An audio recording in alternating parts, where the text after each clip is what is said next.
Hey guys, it's Philly and welcome back to Spill Sesh. The Sunday special will be up tomorrow as a Monday mashup, and it will not include anything that has to do with Shane, Jeffree, or anyone in the situation, I promise you guys. So stay tuned for that, and let's talk about Jeffree Star, because everything that's going on right now is continually blowing my mind, and I hope everyone is staying strong mentally and emotionally, because I just know a lot of the stuff that is being talked about right now is just, anxiety inducing, and it's a lot to process. We are basically reliving Dramageddon 2, and no surprise, Jeffree is avoiding all of this. He even said that he was away celebrating his grandma's birthday.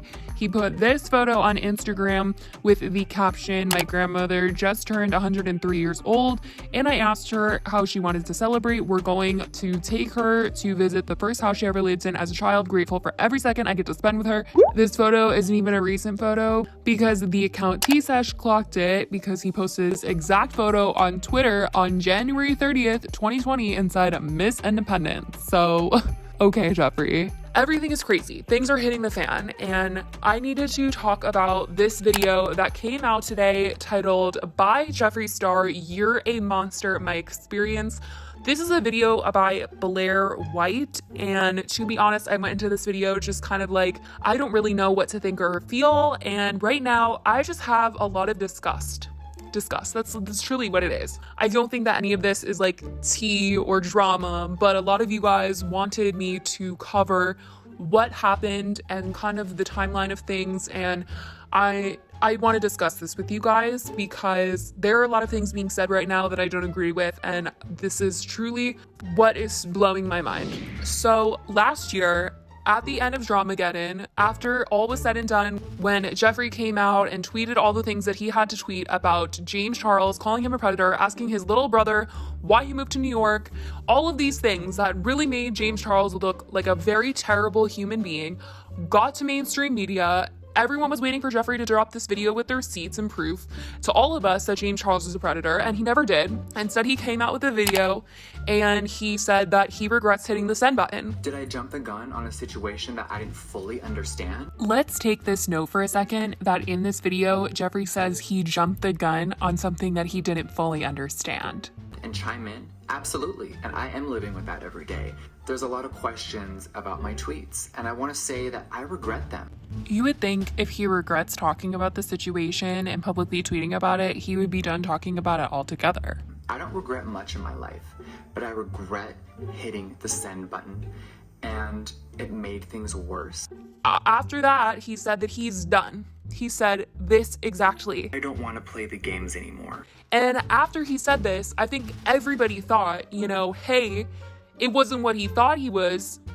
He's basically saying, hey, James Charles isn't actually a predator, especially when he says this right here. Did I jump the gun on a situation that I didn't fully understand? It really makes you think, hey, he's not actually a predator. Jeffree got it wrong. And that's why everybody has been saying, Jeffree escalated things. Tati made that video, yes, but Jeffree came out and backed her up. And we all know that two voices is stronger than one. Just Tati saying stuff really blew the lid off of things, but Jeffree coming to back her up truly brought it to mainstream media, and everybody knows it because his accusations were loud and clear. After all this, we don't really hear much about what's going on behind the scenes. Of course, we obviously had the Jeffree and Shane series that they had, and it seemed like they were going to touch on the drama. We were going to get a lot of the answers that we never got, like who Jeffree was talking about. Everybody wanted answers. Everybody wanted to know what actually happened, what made Jeffree think that James was possibly a predator. What did he have that he never shared? Well, we obviously never got that in the series. Most people just kind of thought, well, Jeffree was wrong, he over-exaggerated once again, and he was lying or just never had any receipts and got carried away and just totally over-dramatized the entire situation. It wasn't until he went on Mom's Basement where he was discussing the Dobby Vanity situation and trying to clear his name of ever witnessing anything happen with Dobby and a minor, even though he said he did in a tweet. They were asking him about James Charles, and Keemstar directly asked him, is James Charles a danger to society? Like, is he a predator? And Jeffree couldn't answer the question. Is James Charles a danger to society? Is he a predator? Keem. Listen. That was a long pause. This was truly eye-opening because to a lot of people, they felt as though Jeffree wanted this situation over with because of what he said in his video the last time he ever talked about the situation, when he said, "I'm done." I don't want to play the games anymore. But clearly he isn't done, and he even said that they could go into a room and listen to what he had on his phone, and FaZe could decide, or Keemstar could decide, if what he had on his phone would have made them send the exact same tweets that he sent out to accuse James Charles of being a predator. So if you want, we can pause and I can go in another room and play Banks what I have on my phone, and he can determine if he would have sent the same tweet. At the end of the day, I'm not going to out a victim of James Charles. I don't know if it's real, and I'll go in the other room and play it for you. Everyone wants to make me like, you ruined James Charles' career. No, Tati did. Well, I messaged Keemstar and asked him if Jeffree did end up playing this for them, and he said that he did not get to listen to this. So that is vetoed out of the question, but the fact that he offered is, you know, it was kind of strange. It's really hard to claim that you don't want to out a James Charles victim, but also offer to show proof to FaZe Banks. But now, in Blair White's video, By Jeffree Star, You're a Monster, My Experience, she details that the entire time that Jeffree was always talking about James Charles, she was always questioning it, like, why are you coming out here with no receipts trying to accuse him of this? And basically, in this video, she says that recently she was going to make a video about Jeffree Star and the Dobby Vanity situation, and Jeffree saw one of her tweets or something, and they ended up getting on a FaceTime call where Jeffree was basically, she claimed, manipulating her into not making this video and just kind of like saying everything that she was claiming what happened is a lie. And he asked her what she thought about James Charles, and she gave her honest opinion. And during this FaceTime call, he showed her a voice memo from allegedly a victim of James Charles doing something to them, and she felt as though it was credible, and she said that she was able to contact the victim and that, you know, if they came out about it, she would support them. So this victim wants to remain anonymous, and basically what we learned in this video is that Jeffree Star has a voice memo of someone admitting something happening to them by James Charles. So since Blair has come out and said that she has spoken to this alleged victim and that she believes it is credible, a lot more people are starting to believe this situation because Jeffree's word is only, a lot of people think he's a liar. And he also said things last year, like I showed you, that really made it seem like he didn't have anything at the end of the day. And now all of a sudden he has something. He has this voice memo. But now that Blair has said something, a lot more people are open to the idea of believing this situation. Let me know how you guys personally feel. I'm going to tell you guys what I don't like about this situation, and that is that he is going around and shopping this voice memo around. This victim wants to remain anonymous, and although I believe that if you hear about something that is a crime or anything like that, you should speak up, right? You should, if you hear something, say something, right?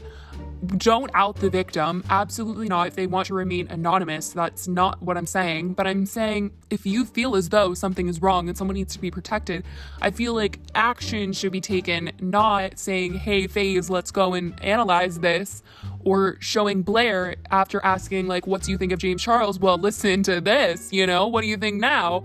That is very different than protecting a victim and trying to bring justice to them. If you feel as though you're trying to do something good, it sure isn't coming off that way while you're over there offering multiple people in the YouTube community to listen to this voice memo. It just doesn't feel right to me that this victim wants to remain anonymous, but Jeffree Star has the power. It's like in his pocket that he brings up and is like, if you like James Charles, you might not after you listen to this. Like, why is he using it to his advantage to make people dislike his enemy, you know? It feels more like Jeffree is just plotting against James Charles, trying to get as many people in the YouTube community to hear this, to hate him. And he doesn't really care about the public. He just wants to know that other YouTubers support him and things. And instead of Jeffree actually coming out and talking about it again, he's going to show as many other YouTubers about it as possible, put them in a very, very terrible situation where they know the victim now, they've heard the voice memo, and they can't do anything.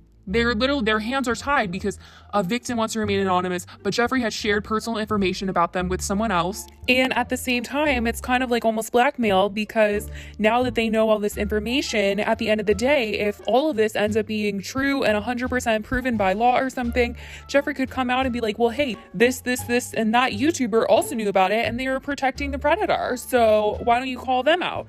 And so as a result, they're having to come out and be like, hey, like, I know this information, but like, I can't tell you much more, but I'm in this very terrible situation. I don't want you guys to think like I'm protecting a predator, but like they want to remain anonymous, and it's a mess. And it's like, does this person even know that Jeffree is going around and sharing their story? I mean, obviously they know now because Blair has made this video. He went out and offered a listen to FaZe Banks on the podcast. It's all very upsetting that he would go around and do this and play this audio for other people. And it's just, I don't understand what his goal is. This doesn't make him look like a hero in any way. It doesn't make it look like he's trying to protect or save anyone or bring justice.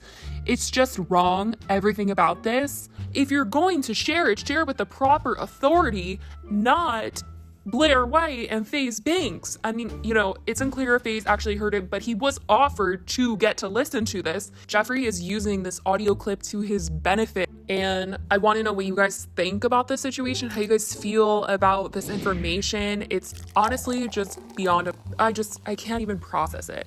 So let me know what you guys think about all of this. I love you guys so much, and I will talk to you guys tomorrow in the Monday Mashup. Bye, guys.